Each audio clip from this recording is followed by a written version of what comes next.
Good afternoon and welcome to today's Webinar Wednesday topic, Cultural Safety and Humility in Perinatal Care. It's my great honor to introduce Leah Thorpe, who's our guest presenter today. She's going to share her great knowledge around this topic and answer any questions that you have. So welcome, Leah. Thanks so much.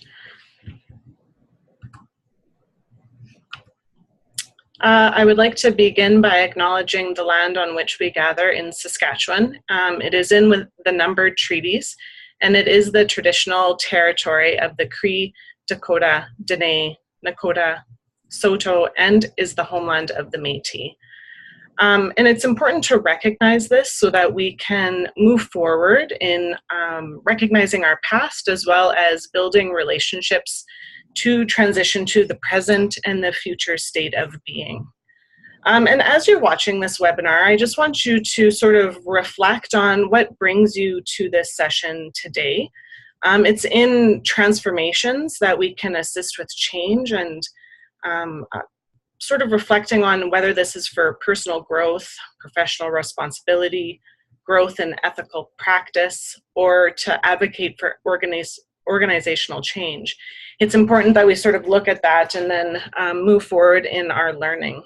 Also, the numbered treaties were signed between 1871 and 1921.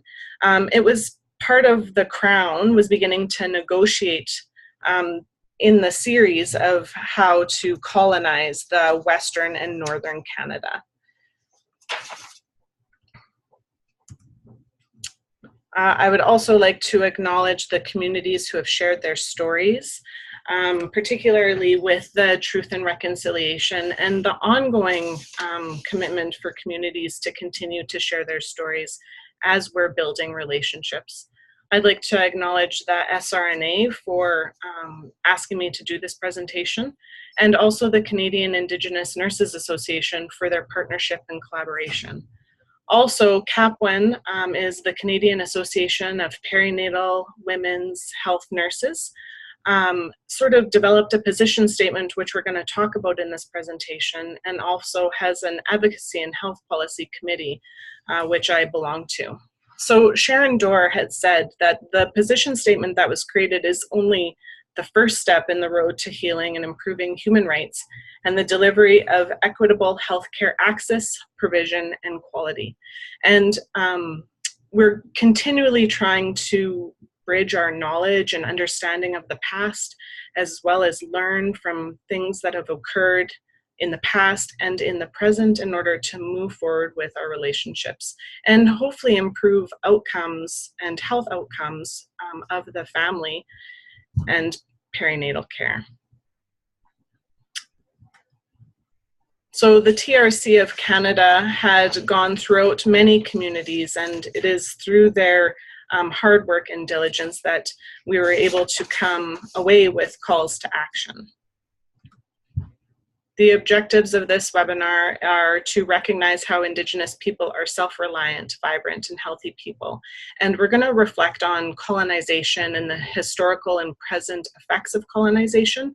I want to make sure that people watching the webinar understand that sometimes this can be quite a challenging and difficult subject because we're reflecting on Canada and the importance of what we mean as Canadians and how we can look at some of those impacts and how it actually is impacting the health of people currently today. We're also going to look at exploring the TRC and calls to action specifically to perinatal and women's health.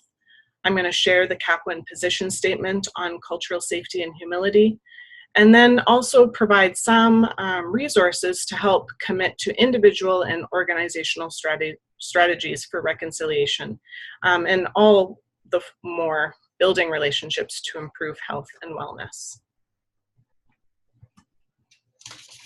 So colonization occurred throughout the world, and in the 15th century, the Roman Catholic Church was building on the traditions of the Roman Empire. It conceived itself as the guardian of the universal world and really felt that the adoption of Christianity would define civilization. And it sort of reinforced the view that to be civilized was to be Christian. So British missionaries spread throughout the world to cultivate lands. And this is a picture of a Treaty 4 document, which was signed between 1871 and 1877. And it's quite interesting because there's a difference in how the Crown would have written the treaty document and how First Nations would have written it and interpreted the meaning of it. So the Federal Indian Act was first adopted in 1867, and it defined who was and wasn't an Indian under Canadian law. So the affected populations in Canada are Indigenous people. This includes First Nations, Métis, and Inuit, and this is defined from Indigenous and Northern Affairs Canada. It's really a collective term used to include the original people and their descendants in North America. And it's important to understand that the identity of a person really stems from multiple sources, including the physical, the spiritual, emotional, and mental well-being. And these are also compounded by the past, the present, and the future. Of course, here in Saskatchewan, 1 in 10 people Aboriginal people live in Saskatchewan, with a total percentage of 16% of Saskatchewan's population being Aboriginal people. So it is important for us to understand the impact of colonization and moving forward, how can we improve health and well-being, and know that there's a large proportion of people in our everyday existence that may identify as Indigenous. So the history with colonization and moving forward, when we were trying to make our position statement with Capwin, we needed to acknowledge the injustices that occurred 150 years ago. We also need to recognize the nursing profession's contribution to those injustices. Even though we may not have been physically present 150 years ago, it still is impacting the health and well-being of Indigenous populations today. We also need to understand the roles of healthcare professionals in the biomedical curative model. And most of us in our education come from that biomedical curative model where we have to understand that we have power and influence with having the knowledge from the biomedical model, but there also needs to incorporate all aspects. And this really fits well with nursing, being a holistic profession, looking at the spiritual, the mental, the physical, and the psychosocial aspects of care. We need to appreciate the impact of colonization and what occurs every day in our care of our patients and how that may be impacting their lives now. So we also need to understand that the history provides us more knowledge and understanding and helps us to build relationships and break down barriers associated with this biomedical model. It helps to increase our reflection on the things we do, say, and observe while we're providing that holistic care. And when we're looking at the history of the Canada and how it came to be, we have to understand that there was different kinds of genocide that occurred, particularly cultural genocide, which is defined as the destruction of structures and practices that allow a group to continue. And it sort of is the destruction of the political and social structures. We can also talk about physical genocide, which is the mass killing of members of a targeted group. Biological genocide, which is the destruction of a group's reproductive capacity. And it really was impactful for women during this time because in Western society, and this comes into play with feminism, is that the man has more superiority. And traditionally, women held quite a large role and place within tribes. This is a quote, proverb. A nation is not conquered until the hearts of its women are on the ground. Then it is done, no matter how brave its warriors, nor how strong their weapons. And this is really impactful because when the Indian Act came into play, it really made men the focus of power and leadership within tribes and sort of disregarded the woman's presence. In particular, with perinatal and women's health, this impacted the ability for a woman to be able to have all of the knowledge and ability to still continue to be a traditional birth attendant and keeper of that knowledge. In particular, one way in which the government had attempted cultural genocide was through residential schools. So this is a really impactful slide from the CBC. The odds of dying for children in Indian residential schools was 1 in 25. And the odds of dying for Canadians serving in World War II was 1 in 26. So you had a better chance of surviving if you went off to war, which is something that's hard to really come to understanding about. Residential schools were closely linked to missionaries, and the first one that had opened was in the 17th century, which is now Quebec City. John A. Macdonald, the founding Prime Minister of Canada, played an instrumental role in instituting the use of residential schools within Canada. When we're looking at residential schools in Saskatchewan, in total, the Indian Residential School Settlement Agreement identified 139 residential schools. And it actually doesn't even represent the full number of residential schools that operated in Canada. The TRC website lists 20 residential schools within the province of Saskatchewan.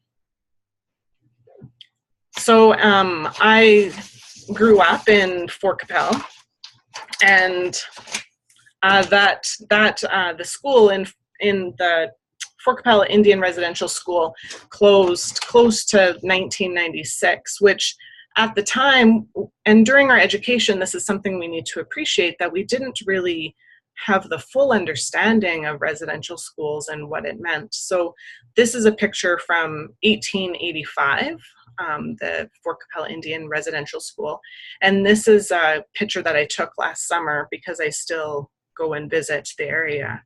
And it sort of allows to have that perspective. And I would encourage people across Saskatchewan, nurses, to go to the sites where residential schools had existed. It sort of allows you to sit, and at this time I was like reflecting on the scenery as well as what life would have been like back in 1885.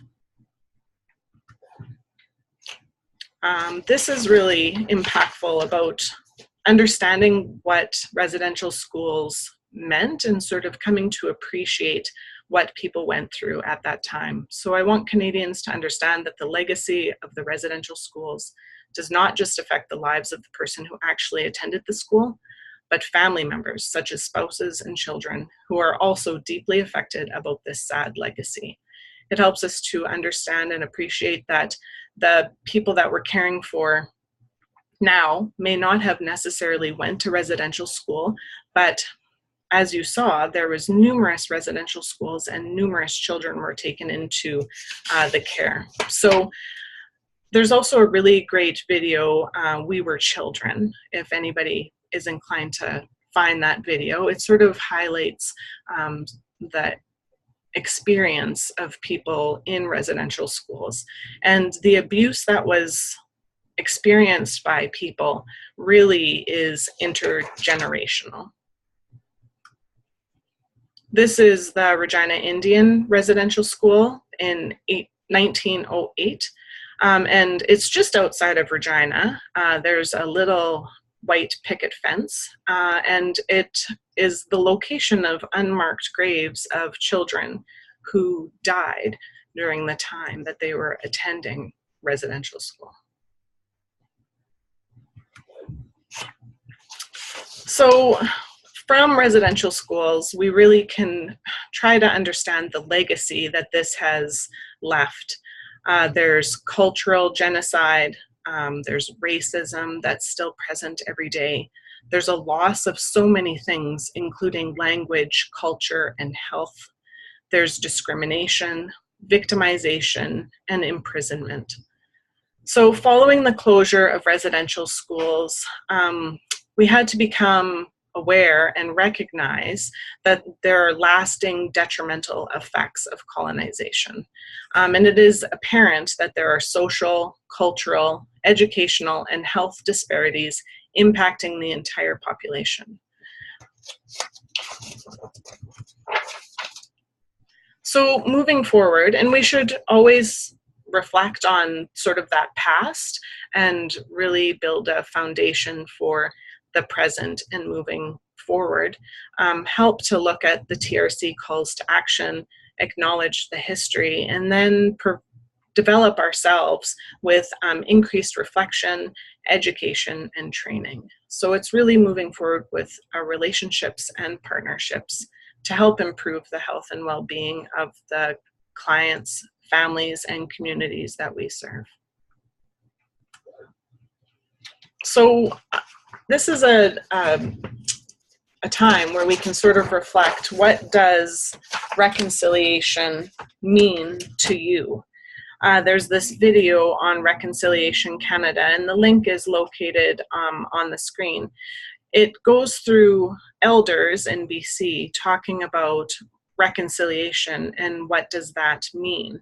It can mean many things, because I was born and raised into a Catholic family, so reconciliation to me had always meant that I would have to confess my sins and repent and hopefully seek forgiveness. But reconciliation can also be coming to an understanding and making relationships with people, trying to be sensitive with cultural safety and humility, and trying to learn and gain an appreciation of where another person is coming from. We also, when they polled Indigenous and non-Indigenous Canadians, to what extent, if any, do you feel there's a need for reconciliation between Aboriginal peoples and all Canadians? Quite a vast majority felt there was a great need. And I think this is becoming more and more apparent as we learn more about the impact of colonization and what cultural safety and humility means. So the principles of reconciliation really allow us to look at how we can implement this on a daily basis. So one of the principles outlined in the TRC documents is that the United Nations Declaration on the Rights of Indigenous Peoples, and it is the framework for reconciliation at all levels and across all sectors of Canadian society. We also recognize that First Nations, Inuit, and Métis people are the original peoples in this country and are self-determining peoples, have treaty and constitutional rights, as well as human rights that must be recognized and respected.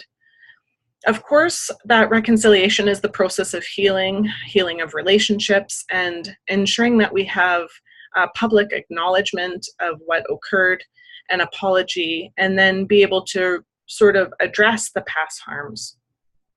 It also requires that we have constructive action on addressing the ongoing legacies of colonization and looking at the destructive impacts, particularly with health, and how all aspects of our care can come together. We have to try and advocate for a more equitable and inclusive society by closing the gaps in social, health, and economic outcomes. And all Canadians are responsible to do this. So all of us as treaty peoples share responsibility for establishing and maintaining mutually respectful relationships. Of course, we have to understand the perspectives and understandings of Aboriginal elders and traditional knowledge keepers. and also help support Indigenous peoples in their cultural revitalization. Reconciliation, it's difficult and challenging work that looking at advocacy within our professional standards can be challenging, and how does that fit with me at the bedside every single day? It also, we need public education and dialogue, and attending this webinar and increasing your awareness of the impact of colonization is one step in the right direction. So TRC calls to action specific to perinatal health. And that's always what's really important. Like the Truth and Reconciliation, they spent 6 years traveling to all parts of Canada, hearing testimony from more than 6,000 witnesses affected by the residential school experience. I had the pleasure of going to a session at the University of Regina, and it was quite moving having those individuals tell their stories, and you get an appreciation of what occurred 150 years ago and the ongoing impacts. The Commission's final report includes 94 calls to action, and these are needed in order to move past the dark history of residential schools and toward reconciliation. So one thing that you can do is read the TRC. There's another, I'm going to show a slide, there's a website where they have lots of resources available, and it's an impactful document that explains lots of the history, lots of colonization, and also shares experiences and what the witnesses were able to share. There's also ongoing work of establishing and maintaining relationships everywhere, including within ourselves. So really reflecting on examining how you as an individual nurse can contribute to reconciliation is another important measure, and implementing the TRC into daily life. So many Canadians, when the document came out, wondered how or what can they do to be an active participant in reconciliation. And it's really, it's an ongoing thing. Recommendation number 3, just in particular to perinatal health, implement Jordan's principle. So we have to, as nurses, be able to challenge the system. I just ran into sort of a deeper appreciation of women who have gestational hypertension. So their blood pressure is increased in pregnancy, and we ask them to go and get a blood pressure monitor.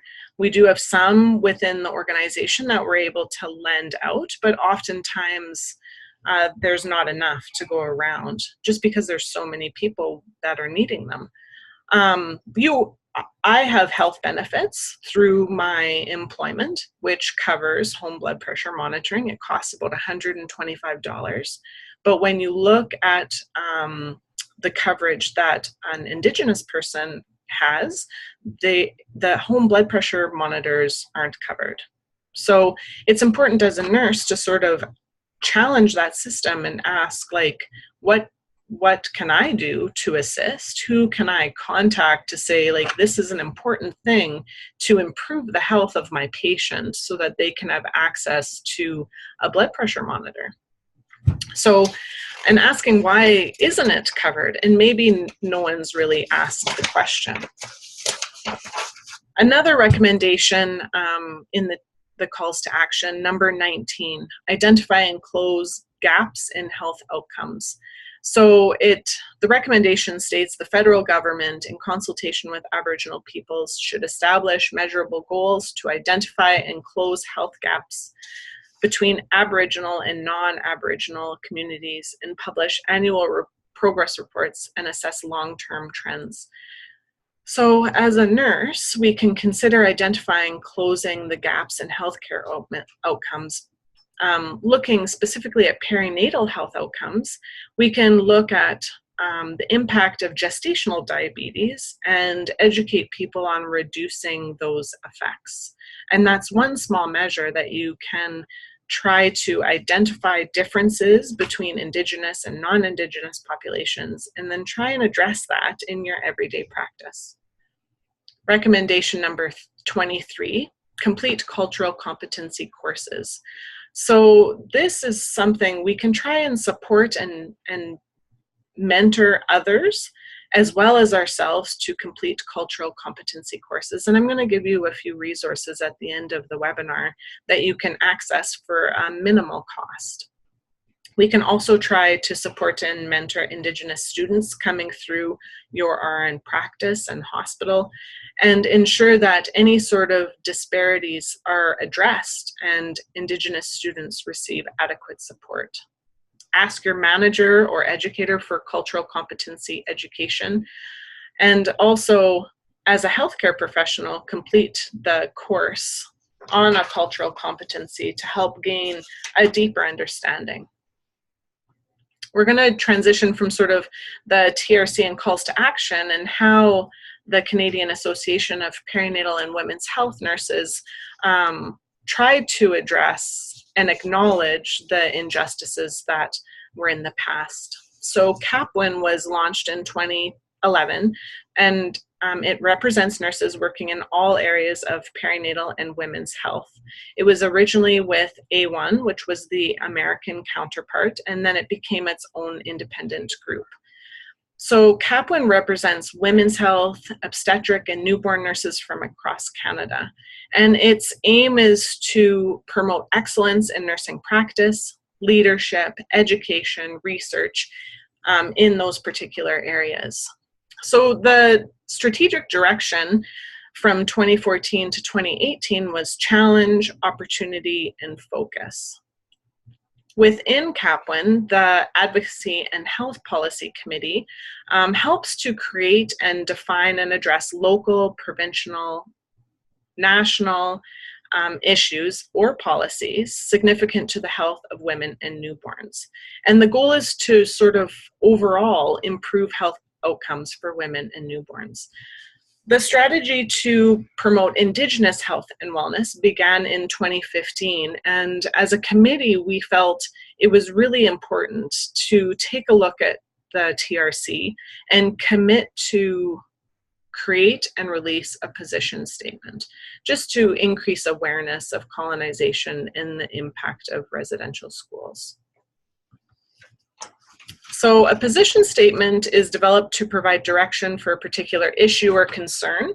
It helps to provide a description and the evidence, and it helps to reflect the governing goals or objectives of the particular organization.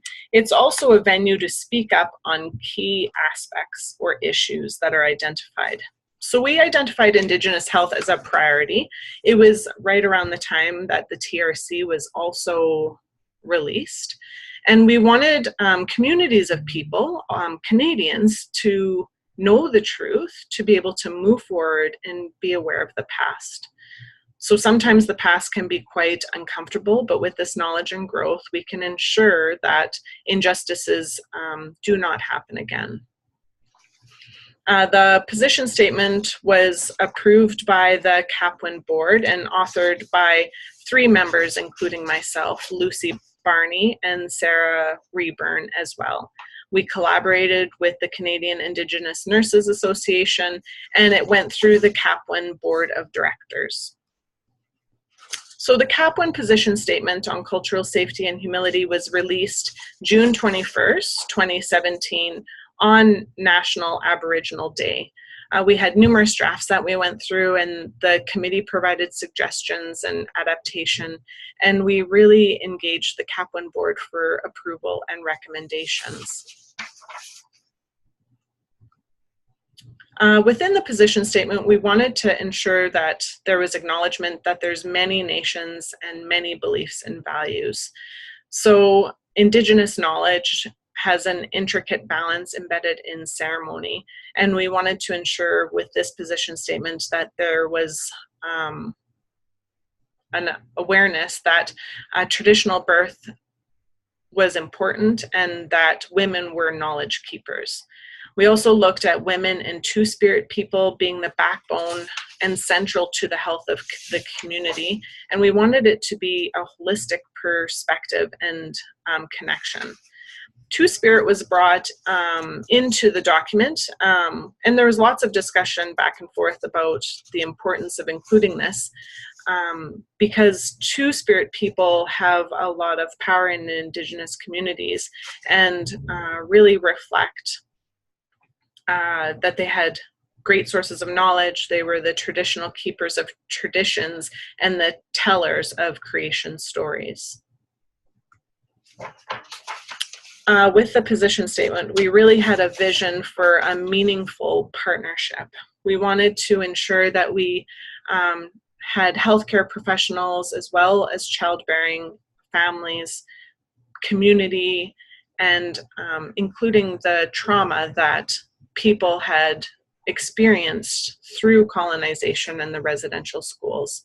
Wanted to make sure that it had a commitment with caring, compassion, and increasing that understanding to help improve health, the social determinants of care, and decolonization.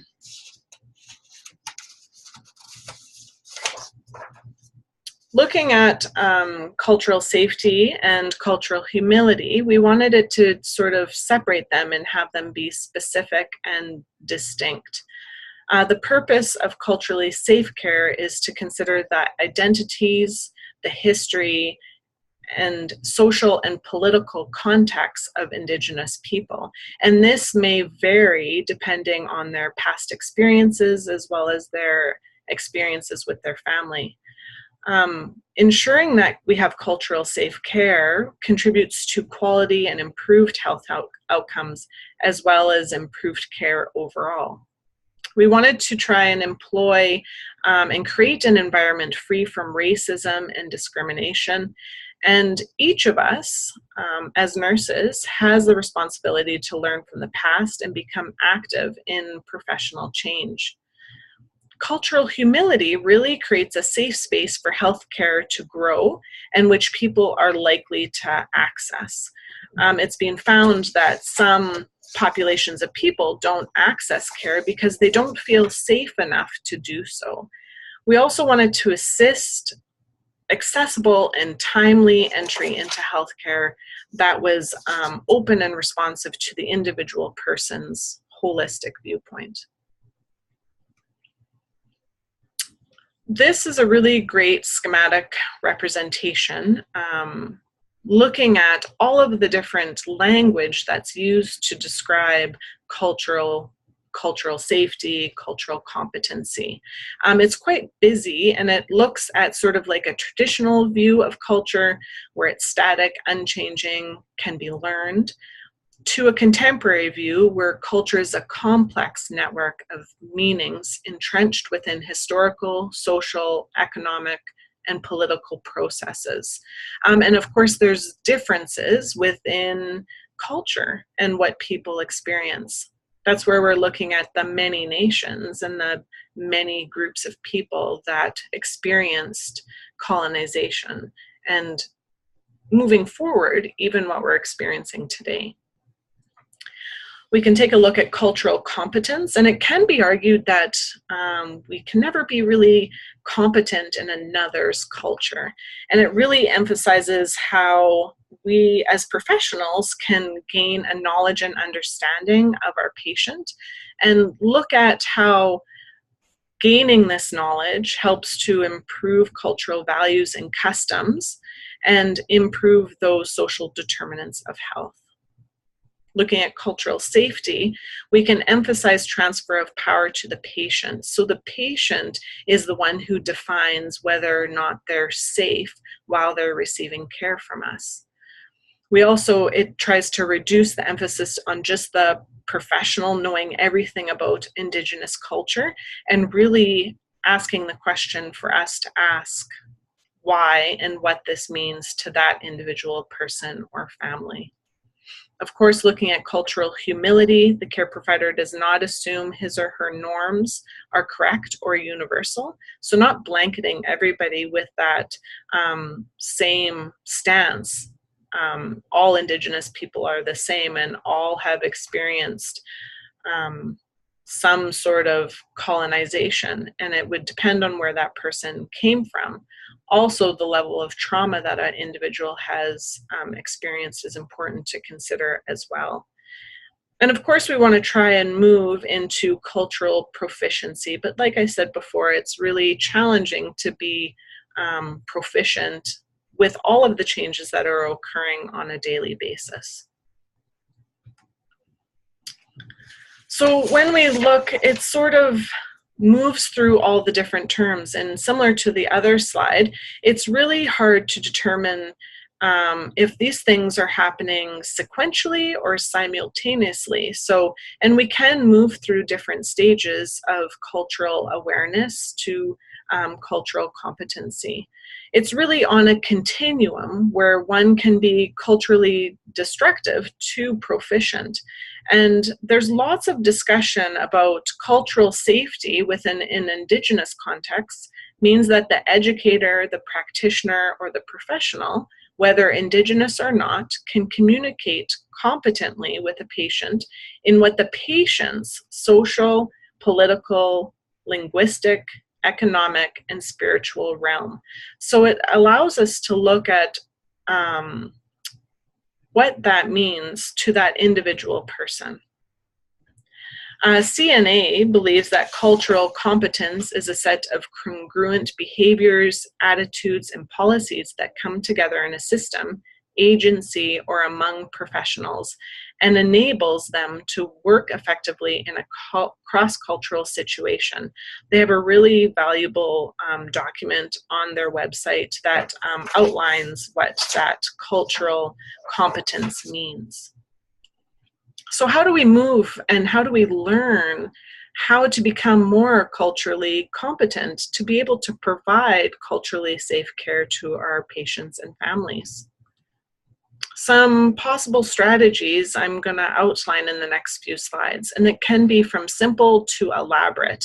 And it's in really embracing calls to action and knowing that what you do every day matters. And it's really important. Looking at our professional standards, being able to self-reflect each day with each experience that you have. This is the good resource I was talking about in regards to those calls to action and sort of knowledge resources and publications. The National Collaborating Center for Aboriginal Health has lots of great resources, and you can access the information just in the link provided. Another great resource is Indigenous Canada. It's put on through the University of Alberta. I had the opportunity to complete this course, and it was really beneficial and really expanded my knowledge and understanding of creation and before Canada became a country. The cost is free, so there's absolutely no cost to it, and you can pay $60 to get a certificate, and the link is provided there for you. Another great resource is Indigenous Wellness, put on through the University of Saskatchewan. The cost for this course is $575, and it has really received great feedback over the years on a beneficial resource to sort of look at particularly healthcare providers and practitioners and how they can bridge their knowledge and Indigenous understanding. Reconciliation through Indigenous Education is another good resource. It's free, it has interactive modules and lots of blog posts. And another one is the SANYA's Indigenous Cultural Safety Training. It's out of BC, but lots of individuals across Canada access this resource. It's the Core Indigenous Cultural Competency Health Training. It can be purchased, and it does allow for credits and is accredited by the College of Family Physicians and Surgeons. The cost for it is $250, and more information can be located on the link. In Regina here, we have the First Nations University of Canada. it has a course that's an 18-credit course that helps to address the calls to action in the Truth and Reconciliation document, providing a certificate of reconciliation studies. And there's also other courses that are available through the First Nations University in relation to health practice and assisting individuals, particularly with health. One thing I can't stress enough is just becoming connected and sort of becoming aware of what's going on. Of course, things are happening rapidly in our communities, and social media puts out information at a tremendous speed, and reflecting on that every day and what that means as a whole and how that impacts health is really important to do. So the First Nations Health Authority, and I'm sort of going to leave it at this, is that cultural safety means healthcare professionals adopt a humble, self-reflective clinical practice that positions them as respectful and curious partners when providing care, rather than as a figure of higher knowledge and authority. And that's one of the key things in building the relationship, is becoming a partner and sharing in the knowledge and trying to come to an understanding with your patients, families, and communities to help improve their health and wellness. It's really important, if you had any sort of really impactful feelings during this webinar, that you seek out guidance from a counselor or assistance from a trusted health professional, just because we're talking about a lot of personal and traumatic events that occurred in all of our histories. And it's important to sort of reflect. So the tree represents the past, the present, and the future. And it's really important to reflect on this presentation and how it may or may not have expanded your knowledge and understanding, and how you will move forward with reconciliation in the future. You may decide to even use this leaf, my commitment to cultural safety and humility. And this is from the First Nations Health Authority. And their hashtag, it starts with me, is really impactful, because it really starts with each of us as individual humans, as well as in our nursing practice.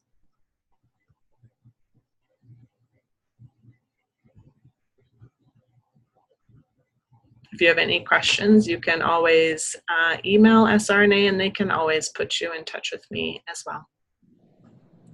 Thank you. Hi, Leah. Thank you so much. What a great, great presentation with some really key resources, some great messages. I love that, the feather, the commitment. We might have to use that at our annual meeting or something. That would be really great. Thank you so much for your time. Yeah, no problem. Expertise with us. Yeah, we really appreciate your time. Okay. Did anybody have any questions?